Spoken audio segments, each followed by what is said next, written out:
ओए के सोचेर बसेको हो तैँले? खालि नचाहिँदो कुरा मात्र सोचेर बस्छ।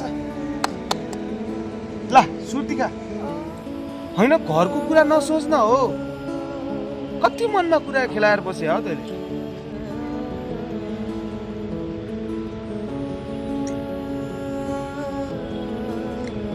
होइन केटा, धेरै मनमा कुरा नखेला न। अब त घर जाने पनि त धेरै छैन नि त, होइन र? यही 4-5 महिना त पूर्ण। कति मनमा कुरा खेलाएर बस्छस्? धेरै टेन्सन नलिक। आफूले आफूलाई ज्यान सुकाउलास् नि फेरि।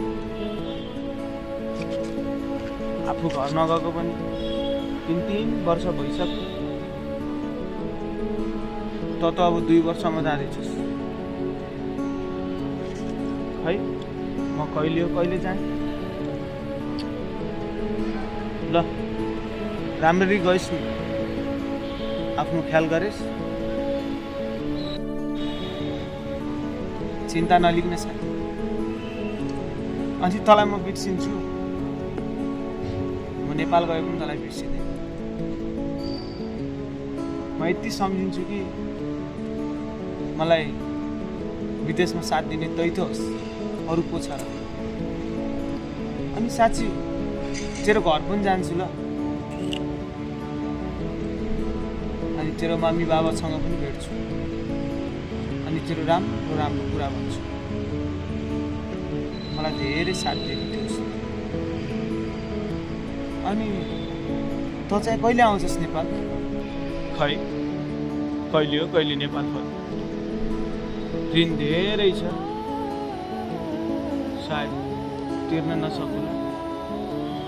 साँच्ची सुन न, मेरो बाबालाई एउटा रेडियो किनिदिएको छु, अनि आमालाई साडी।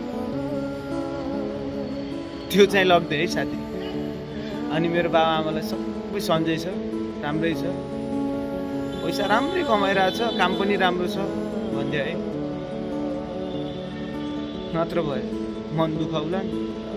फोन नगरेको पनि धेरै भयो। यति भनिदिएपछि अलि मन ढुक्क हुन्छ। अनि त्यति सानो कुरा त म भनिदिइहाल्छु।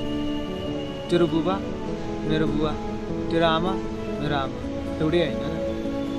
किन चिन्ता लिन्छस्? म गइहाल्छु जसरी भए पनि गाउँमा। सबै कुरा बताउँछु। आफ्नो त त्यस्तै भयो। त चाहिँ अलि राम्ररी काम गरेर आइसक्यो।